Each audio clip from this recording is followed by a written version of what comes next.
விஜயகாந்தின் படத்தையும் பெயரையும் பயன்படுத்துவதால் விஜயகாந்த் இடத்தை தாவேகா தலைவர் விஜயால் நிரப்பிவிட முடியாது என விஜயகாந்த் தொண்டர்களின் வாக்குகளை பெற்றுவிட முடியாது என்றும் தேமுதிக பொதுச் செயலாளர் பிரேமலதா விஜயகாந்த் தெரிவித்துள்ளார். இன்னைக்கு தான் உங்களுக்கெல்லாம் விஜய் இப்போ பெருசா தெரியுது. சினிமாவில் அரசியலுக்கு வந்த பிறகு நாங்கள்லாம் சின்ன பையனா இருந்த காலத்துலேருந்து கேப்டன் அவங்கள பார்த்துருக்காரு. நம்ம வீட்டுக்கு பக்கத்து தான் அவங்க வீடு. அதனால உங்களுக்கு வேணா விஜய் விஜய் எங்களுக்கு எங்கள் பையன் தான் நான் சொல்லுவேன். இப்போ விஜய் பிரபாகர் சண்முக பாண்டியன் எப்படி அந்த மாதிரி தான் விஜய் என்னை பொறுத்த வரைக்கும்.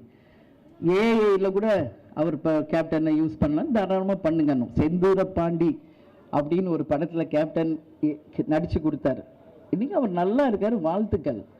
அதுக்காக கேப்டனுடைய வாக்குகளை பிரிக்கிறதுக்கு அவர் சொல்கிறாரா? அவர் கேப்டன் ஃபோட்டோவை யூஸ் பண்ணுறாங்கன்னு சொல்கிறாங்களா? அப்படின்னா எங்களுக்கென்று ஒரு கட்சி இருக்கு, எங்களுக்கென்று ஒரு அமைப்பு இருக்கு, எங்களுக்கென்று எங்களுடைய மாவட்ட செயலாளர்கள், நிர்வாகிகள், தொண்டர்கள் லட்சக்கணக்கான பேர் தமிழ்நாடு முழுக்க இருக்கிறார்கள். எங்கள் கட்சி 20 ஆண்டு கட்சி, எதிர்கட்சியான கட்சி. கேப்டனுக்கு நிகர் கேப்டன் மட்டும்தான். கேப்டன் இடத்தை இனி யார் நினைச்சாலும் அந்த இடத்தை யாராலையும் ஃபுல்ஃபில் பண்ணவே முடியாது. இதுதான் உண்மை. அதனால அவர் அண்ணன் விஜயகாந்த் அப்படின்னு அன்னைக்கு சொல்றாரு மேடையில், சந்தோஷம். அவர் அண்ணன் சொல்லும்போது நாங்க அவரை தம்பின்னு சொல்றோம், அவ்வளவுதானே கண்டி.